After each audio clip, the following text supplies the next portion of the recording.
This is the Partner for Leads Biz podcast for small business owners and entrepreneurs. It's a podcast for those of you who want to build your business in a smarter, relationships-first way. Welcome to another episode. It is your host here, Roberto Hernandez. Cynthia Lehman is an expat living and working in Panama. She's also traveling the world as time permits. We're acquainted because I, too, am an expat in Panama, as you may know. She is a seasoned real estate pro, which led her to tap into the market in Panama. Her specialty is actually tours for people who are considering a purchase in, and in some cases, a move to Panama. She's also the creator of Lore magazine, which caters to visitors and residents of Panama. Each issue is in Spanish and English, and it's a guide to the many interesting and useful places, things, and services offered in and around Panama. She's a really nice lady. Had to throw that in. Because she embodies the giving mindset. She's all about providing value for others. We talk about this, her business, how she ended up in Panama, her appreciation of networking, relationships, and so much more. Here is me and Cynthia Lehman. Why don't I start by asking where business and your life in Panama intersect, or where they are related. What came first with the business part of your life here? Was it real estate or Lore magazine or something else? It was real estate. Actually, I came to Panama. My husband was looking for somewhere to retire warm. I, in the U.S., was a professor at a university in communications and have been selling real estate, and still do it in the U.S., for almost 20 years. So when we came to check out Panama, we were working with Inside Panama Real Estate, and it looked like it was just one big party. It's a great place to be. You know, Panama checks off a lot of boxes for a lot of people. And so my husband said, why don't you chat with them and see what it is that they have to offer? And I'm always, being the entrepreneur, looking for new opportunities. So I sat down with someone and I said, okay, you guys are, you're killing it here.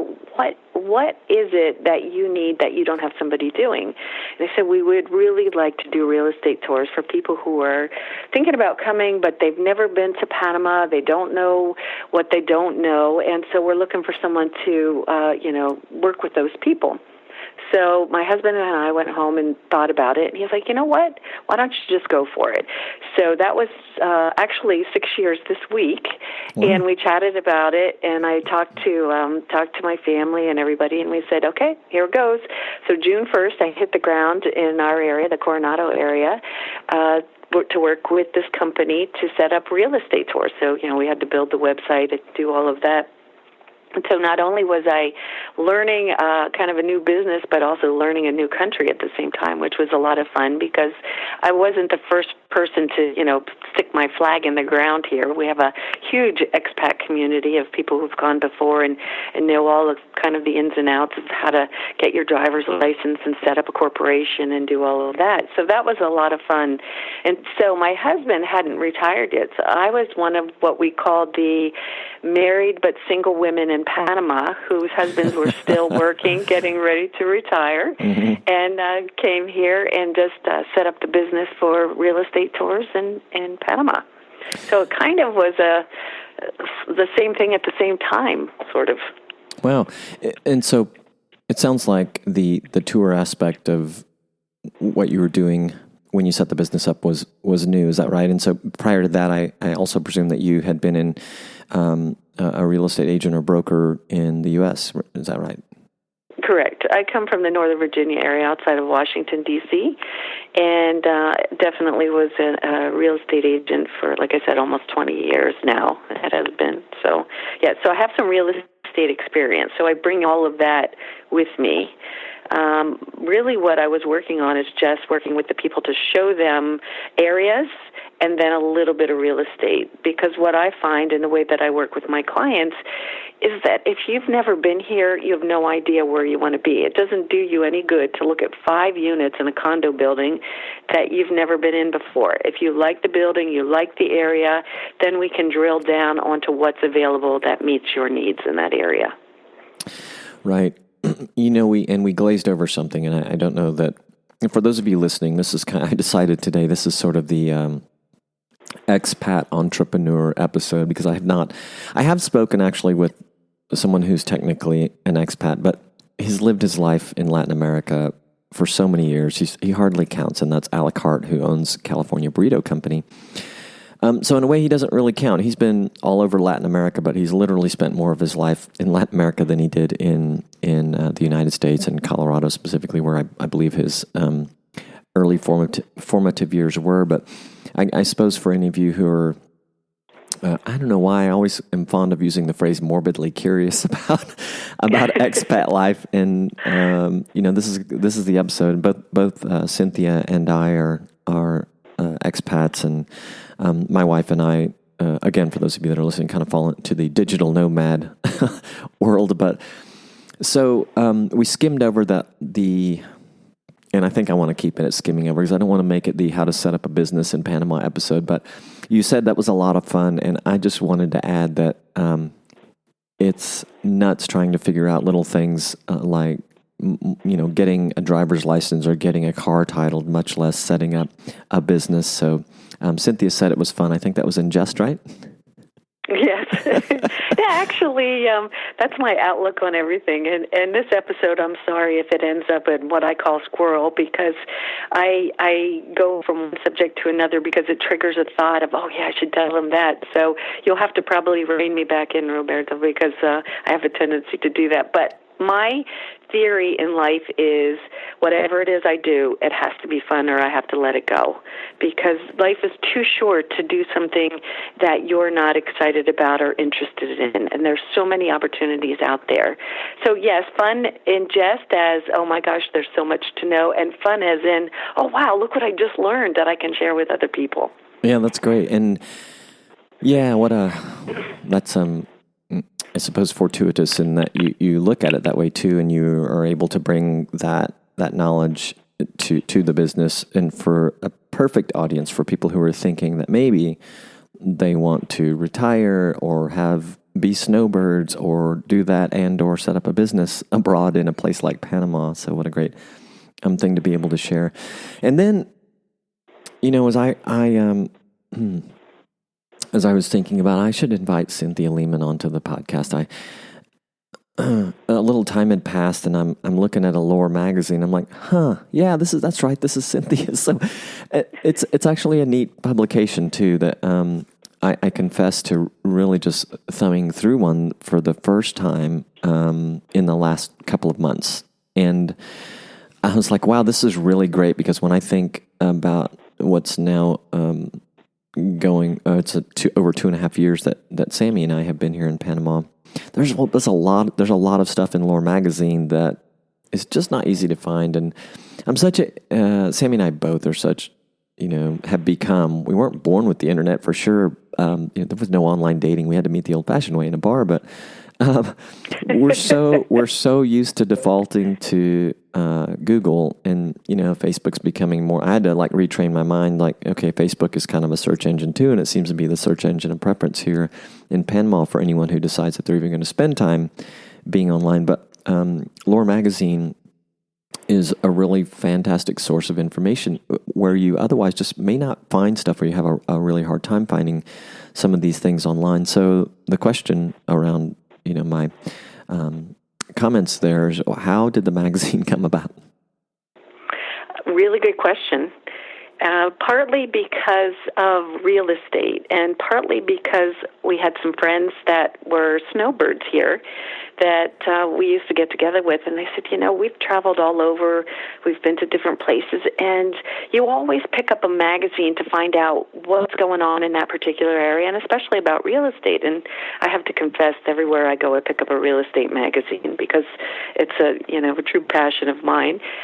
So we sat down, and my husband said, I think that's a good idea. And I was like, I don't know anything about a magazine. I've never done it before.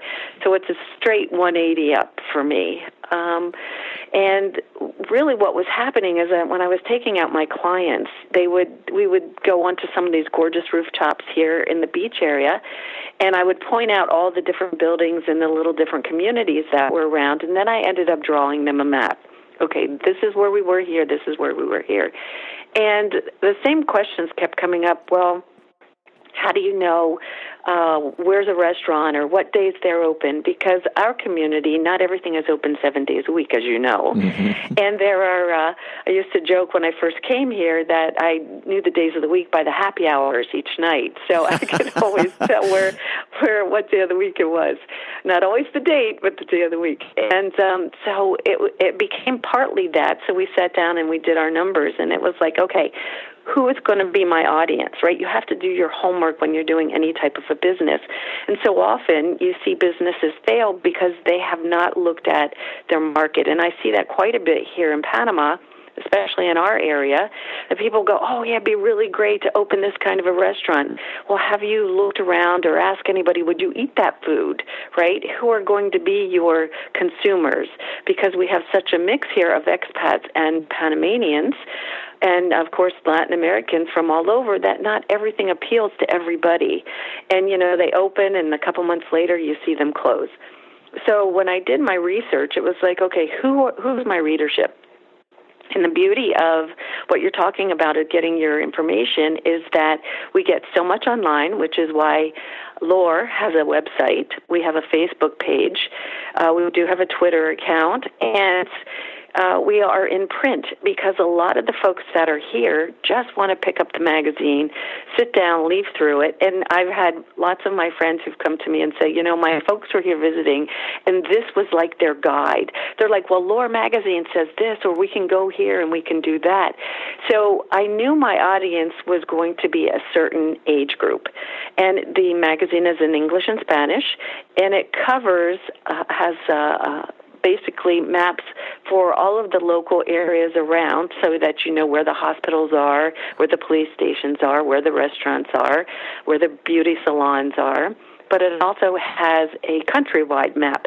So with Panama, the beauty is you can go from one end of the country to the other in less than 8 hours. And there's some really cool places to check out.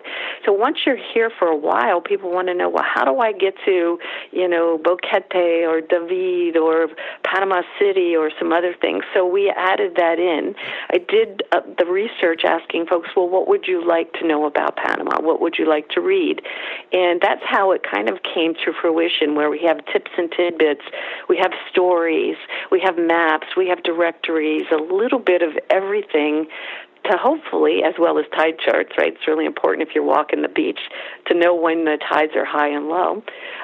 So we try to encompass a bit of everything. And if you look, it's an easy read because we made the print a bit larger. We know that people don't want to have to get out their glasses all the time to look at, a magazine. Cynthia, I didn't notice that. Did you have to get out your glasses? No. I'm sure I did, but, the fact that I didn't notice says something. Yeah.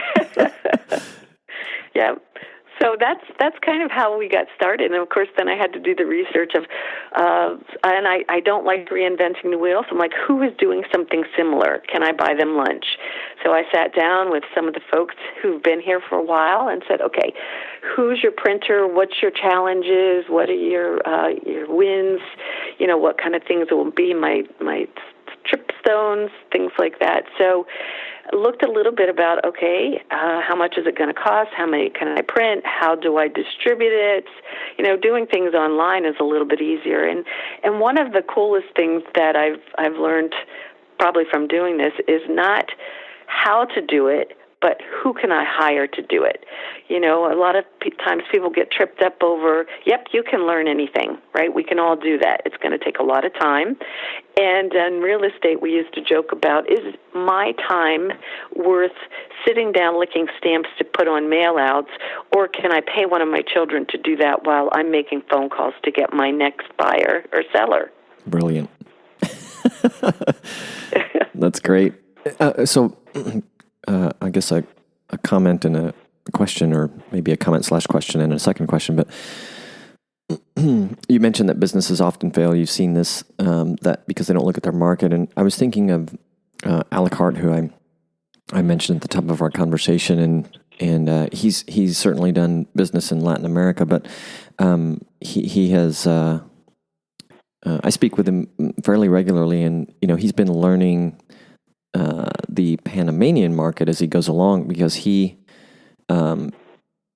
I don't know, I think he didn't want his restaurant to be just for expats because he didn't think that was a great idea. He wanted it to be for expats and Panamanians, but he's been kind of learning as he goes along, there are these little cultural things that he's picking up that help him appeal, more and more to Panamanians. And I just kind of wonder, when you looked at your market here, and as it may apply to anyone who's thinking of spinning up a business in a country outside of their own, did you have any of that experience, or is it always evolving that way?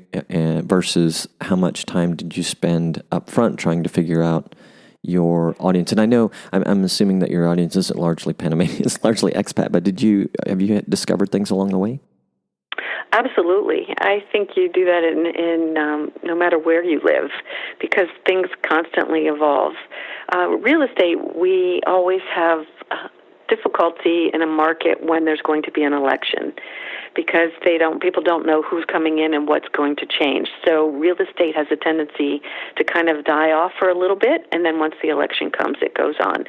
So it's a little bit like that, I think, anywhere you are. And in Panama, advertising is something that's kind of new to them. So fortunately, I tried to build a team that was both Panamanian and expats, right? So I can hit both of those. Mm-hmm. And depending on the tourism market, because the magazine is not just for tourism, we wanted it to be a resource that was international, national, and local for people. And we've worked really hard to do that. But as in anything, the toughest thing is to get the people to buy advertising, right? So whether it's online or whether it's in print. And we definitely do not want to just rely on the expat market. We want to make sure that we hit all of our markets and appeal to them. I will tell you that I've had lots of folks who are Panamanian who really like it. So we have advertisers who are both, who understand the importance of marketing, right? Because you can't just buy an ad in one piece of literature and expect that you're going to get zillions. Times it's just a matter of you have to constantly be out there, that people know that you're still in business. And that's what I try to reiterate to folks, that you have to continue to be in the market so people know that your business is still around. And I just had the conversation with someone who needed a taxi driver. They're an expat, and they picked up the Lore magazine, and they were like, "Oh, great! There's a taxi driver. They speak English and they speak Spanish. They are Panamanian, which is awesome, and they do a fantastic job." And he said, "We use them all the time. We have passed around their information, and now those folks know that, hey, this stuff really works once you get out there and about." But it's a constant education, which probably anybody in a business knows that, and you have to continue to be dynamic with how the market is flowing. Yeah, and thanks for. I know it wasn't your intention, but you kind of corrected me.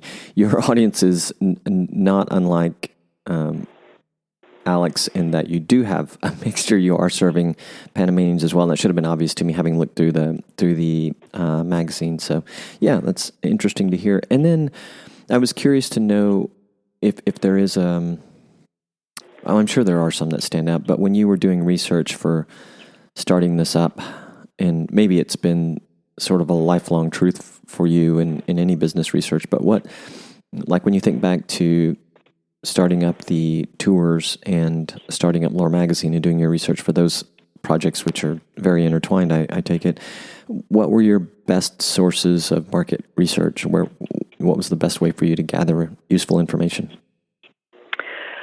Well, most of us use the internet to see what our competition is. And mm-hmm. I always tell people that it's not necessarily competition. It can be collaboration, right? Not mm-hmm. everybody has to be me against you, because sometimes we serve similar markets, but not always distinct markets. So maybe I can help you, you can help me. And I believe in networking, as you know. I love networking.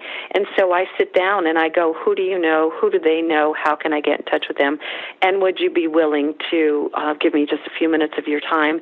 This is what my thoughts are. And people are very generous because most of us want to see people succeed, especially if you're an entrepreneur. You know the struggles and the challenges that you have with any business, and it's your own business. So sitting down with people and just saying, okay, what has worked for you? What would you recommend that I do or don't do, or who can you recommend? So just using my network was amazing to help answer a lot of those questions as a startup. Yeah, great. And Cynthia, I think that you will be as interested in what I'm about to say as some of my listeners will be interested in what I'm about to say about you. But Cynthia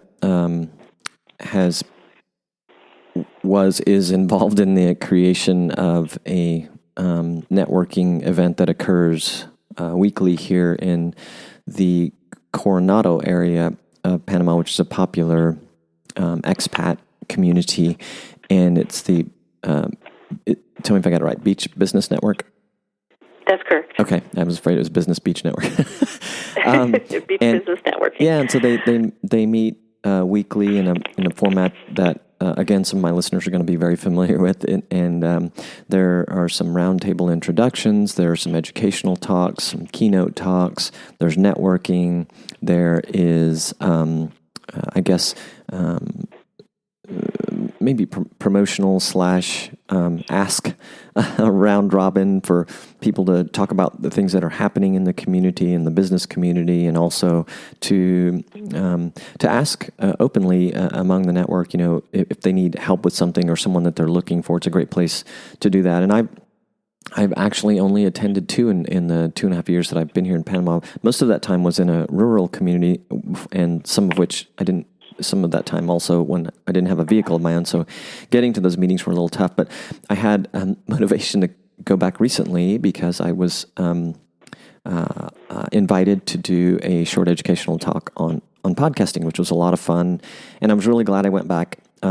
I know it was different for me this time because I knew some faces, but maybe the meeting has evolved as well. There were a number of people there. And Cynthia, I think you will be interested in knowing that the podcast that you are recording on today, if you didn't already figure this out, was born out of a community that creates referral leads groups in the U.S. and has also done a little bit of stuff abroad, but it's slowly evolved into an online thing, and there are still some live groups that meet in Northern California and places spinning up here and there around the country all the time. So yeah, that was cool, and I just wanted to share that because I think people would take that as a note of interest.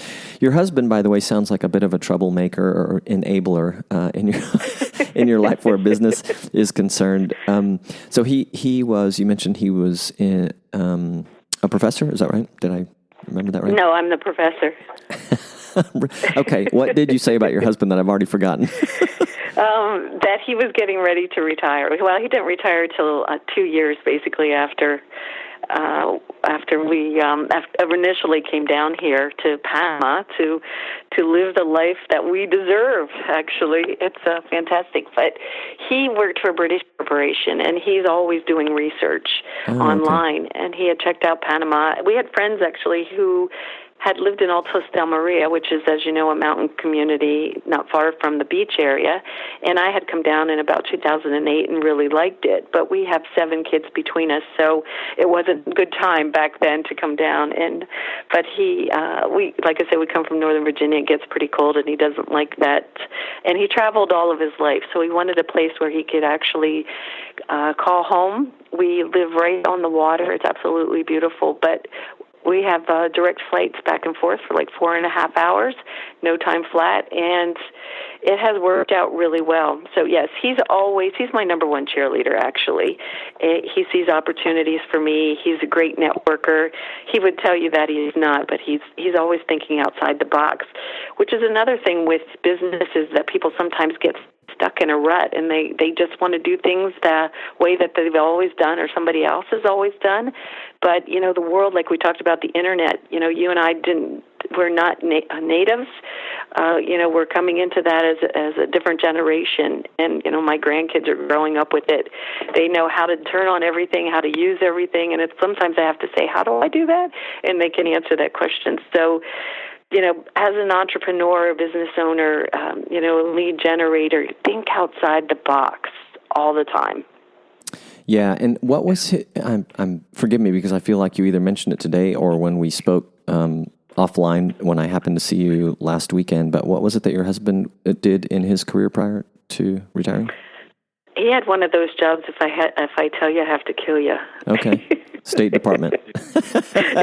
So he did a lot of research. No, actually not. It was a British corporation, but he is kind of the go-to guy, the fixer. He's a big networker as well, as I mentioned. Mm-hmm. And so he didn't really, I'm not quite sure what his job title was, but whenever they had problems, he was the solver. Okay. The fixer, I like that. We'll just leave it a little mysterious. So. Yeah. And funny enough, I feel like I have quite possibly met him, and I know I will either get reacquainted with him sometime in the not too distant future because you and I have become a little more acquainted recently. But he sounds like a good guy, and yes, a troublemaker for you. But and I say that facetiously, of course, because it sounds like he is really a great supporter. So we were joking at the top of our conversation, which may or may not be in this recording, but it will be now since I'll bring it up, that some of the questions I would ask would be to hopefully benefit other small business owners. And in this particular case, maybe someone who is a business owner or maybe just someone who's thinking about living abroad, be it full-time or part-time, and maybe even starting a business abroad. I don't want to, ask, what's your number one tip or anything like that, but perhaps what is the one or two of the biggest takeaways that you've garnered from the experience of starting a business in Panama? Oh, you should have prepped me with that one, so I don't go on and on and on and on. Part of the biggest challenge is if you don't speak the language and know what the rules and regulations are, you're relying on other people because sometimes you don't know the questions to ask. So that's why I go to my network. You need to build a good team, I guess is the answer to that, right? In any business that you have, you're going to need to have people that you will feel very comfortable with, whether it be your attorney who has to work with you to get your corporation up and running. You got to get your paperwork in order, to become a permanent resident of that country so that you're not making that run every couple months in and out. And I think the other thing would be, you're going to have your challenges, so frustration is always going to be a part of it, but stay around positive people. There's always going to be the naysayers who say it can't be done. And for me, that's like, okay, watch me. That is what kind of moves me on. But people always want to give you their opinion. And if you're an entrepreneur and you're a squirrel person like me, sometimes you can get sidetracked with, oh, yeah, that sounds really good, or that sounds really good. But if you have spent the time and done your business plan and you know what your vision and your mission is, you take those suggestions and you look at those and will they work for me? Won't they work for me? And sometimes some of them are really good, things that you hadn't even considered. And sometimes they're like, yes, but that's not where I'm looking to go. So maintaining your integrity and your vision, I think, is very important. And just building your team that you're very comfortable with and that you trust would be probably my takeaway for that. You think really well on your feet. That was a really great answer. If I asked you what to describe your niche or niche, how do you say it? Niche or niche? Yeah, I say it both ways. I'm not sure either. If I were to ask you about your niche, how would you describe it in a sentence or two? In a sentence or two. For my niche here in Panama? Sure. I think my niche is all about networking people. What makes me happy, we're talking about the beach business networking that we started, And I know that it's really important that people know, like, and trust you, and they will do business with you. And the only way they do that is getting to know you a little bit better. Or we all do it in our lives, right? We say, oh, I got to go to the dentist. Do you have a good dentist or a doctor or a movie? And so I think my niche is networking and mentoring with people. It makes me happy at the end of the meeting when I see people still staying around 20 and 30 minutes later, networking and connecting. I love connecting people, no matter what country I'm in. As you know, we chatted about I just got back from a 2-month around-the-world trip. And when I was in Hong Kong, I went to a networking meeting, met some fabulous people, and just sitting at airports, talking with people, just meeting people and talking to people and connecting people is probably my favorite thing to do, is my passion. That's so important. And I'm gonna walk out on a limb here and say that you're not an introvert, right? Sometimes I can be. What would you say to people who are introverted about, if you had any suggestions to offer so that they can realize the good fortune of more quality relationships? Well, you don't have to go into a big group. As an introvert, you can meet people one-on-one. You know what your passions, what your strengths, your superpowers are. And, we have, like we talked about so many times, some meetup groups, the internet. Facebook is fantastic for asking those questions. And when I'm out somewhere, I go, hey, is anybody going to be in Sydney, Australia? I'm going to be there these dates. I'd love to chat with you and meet up with you and see what you got going on. So as an introvert, there a lot of times my understanding, because sometimes I'm like that too. I get on airplanes and go, I'm not talking to anybody. And then sometimes I talk the whole time because the person next to me is so fascinating. And for me, that one-on-one connection sometimes is more personal, more valuable than getting into a big group. So as an introvert, I would just look for who are the people that you want to meet. That's great. And I'll share this just in case someone listening knows this or is discovering or is about to discover it about themselves, that I always have historically been described as, and would even, say of myself that I was an extrovert, but very much the opposite has become true in my own head. And I came to, just a case in point, I came to a realization that I admitted to my wife, Sammy, and I actually heard someone else describe it, that something that happens in their head when they're around any certain number of people. And for me, it can be a half a dozen people, and I find it, I can find those situations stressful. And I heard this one person talking about it. It's so difficult for them that, like at a dinner party, maybe more than 6 people, they literally will have to excuse themselves, go into the bathroom, collect themselves, and then get back out just to sort of recover from this thing that overcomes them. And I realized I kind of have that. I kind of want to escape sometimes. And I also, had to admit recently, and to my wife, she gets to hear all my confessions, but there's an event that we get invited to, a recurring event that boasts 100 attendees, and I said, I don't like being around 100 people, especially if I know, that we're close enough to a community that, there's just going to be constant interaction. This sounds terrible, I know, awful, but I find those situations uncomfortable. I think I said I don't like them. That's not necessarily true, but they can be very uncomfortable to me. But at the same time, you saw me go out to your business speech networking meeting and give a presentation, which I hope was well received. And I met some wonderful people, and it was fun hanging out for a few afterwards and before talking with people. I'm kind of a little of the one thing you described, where that I'll try to have a little more one-on-one than be butterfly around the room, because I find that kind of hard. But so anyway, I just share that for others who are listening. And I don't know if you have thoughts on that or have ever experienced or mentored anyone on this topic before, but have you ever, these feelings ever exist in your head, or you ever talk to people about this? Yes and no.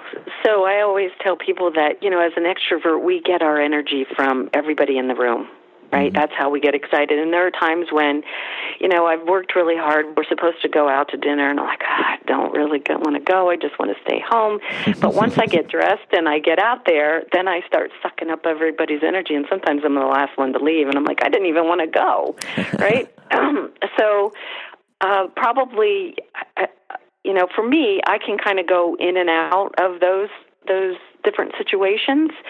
In university, I used to teach public speaking, and as you know, that is the number 2 fear of people, right? Number 1 is dying, number 2 is public speaking.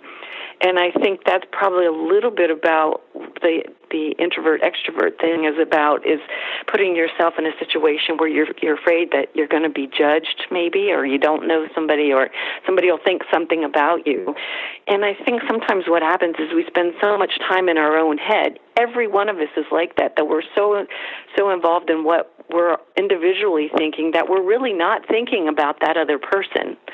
And if you can probably remember that, and unfortunately, you miss out on a lot of things if you don't take that opportunity to meet new people and just find one thing in common. And going out, and nobody says you have to meet everybody in the room. Maybe you make your goal that you meet 2 new people.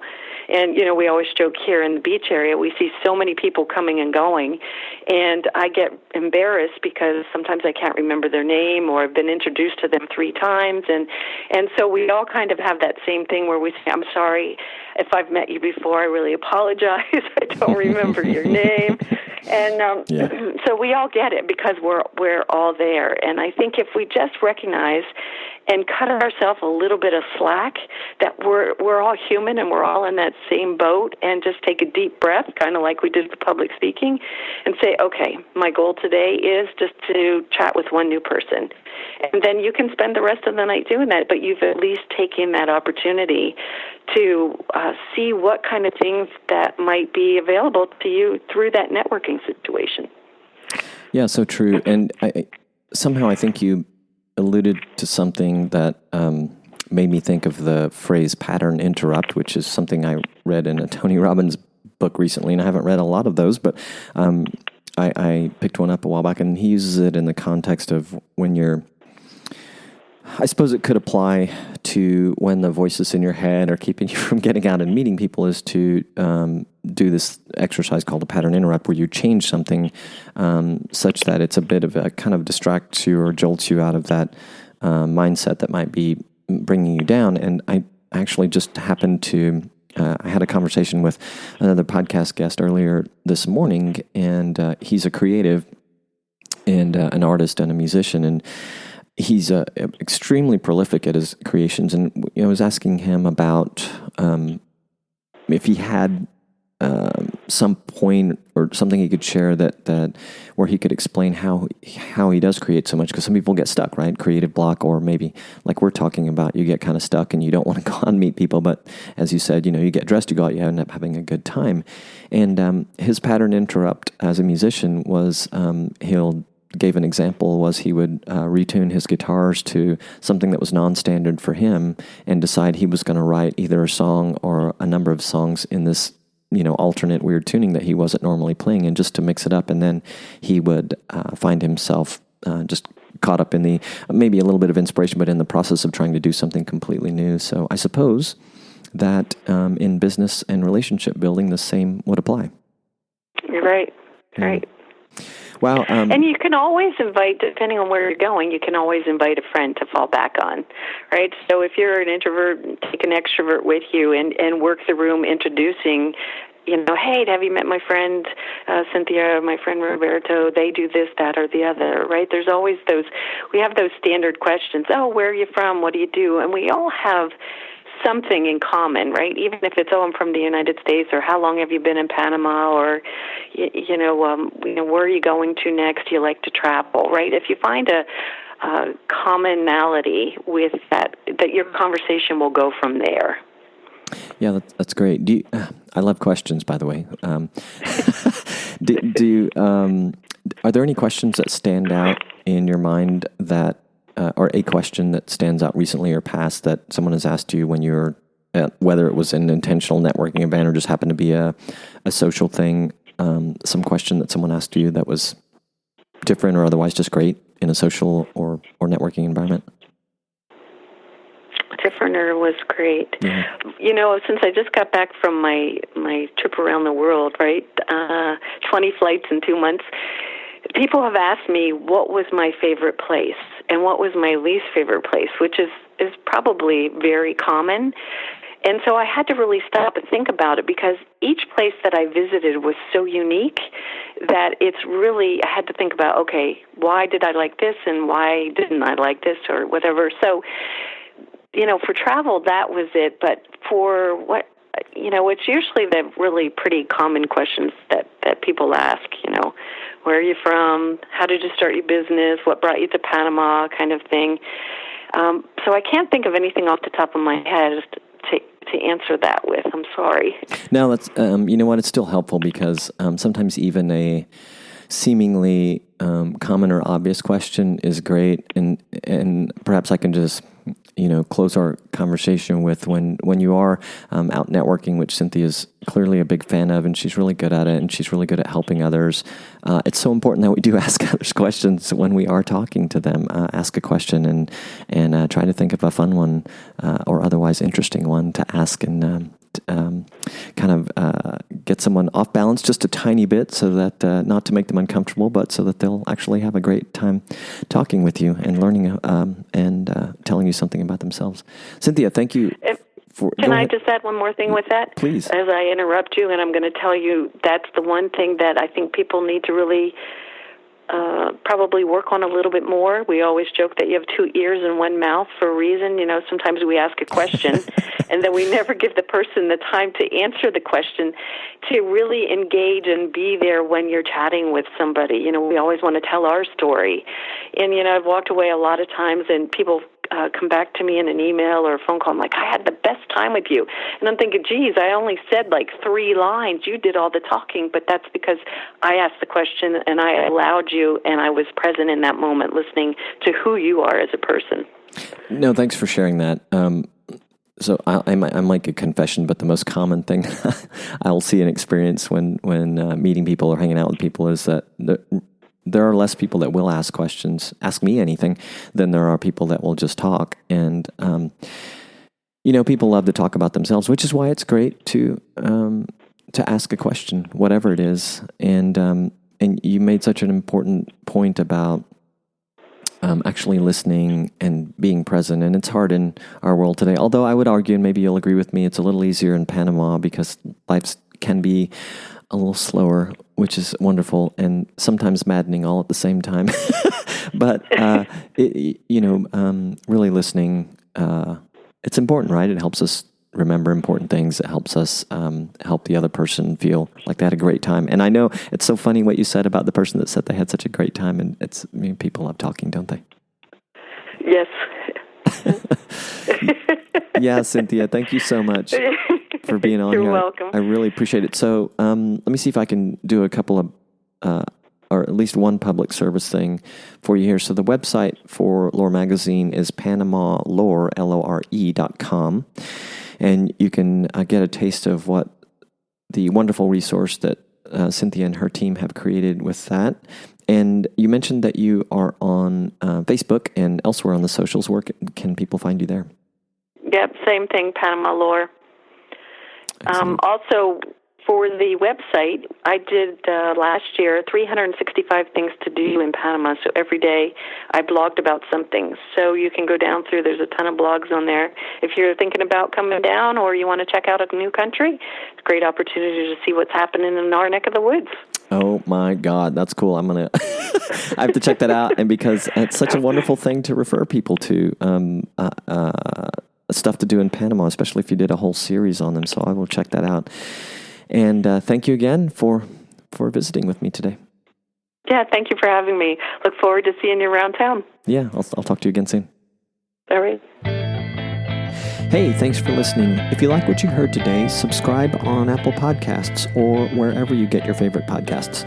And if you have a couple of extra minutes, please leave a review. It helps this podcast, and more importantly, it'll help other small businesses and entrepreneurs find the podcast so that they too can learn from the trial and error, the expertise, the insights of successful business owners like you. Are you struggling to get the word out about your business? Struggling to get in front of the right prospects at the right time? Head over to partnerforleads.blog to join our community. As a member, you'll get an occasional email from me with tips, hacks, stuff I'm learning from guests of this podcast. This is all stuff you can use to grow your business. It's free, and you can unsubscribe at any time. Ciao for now.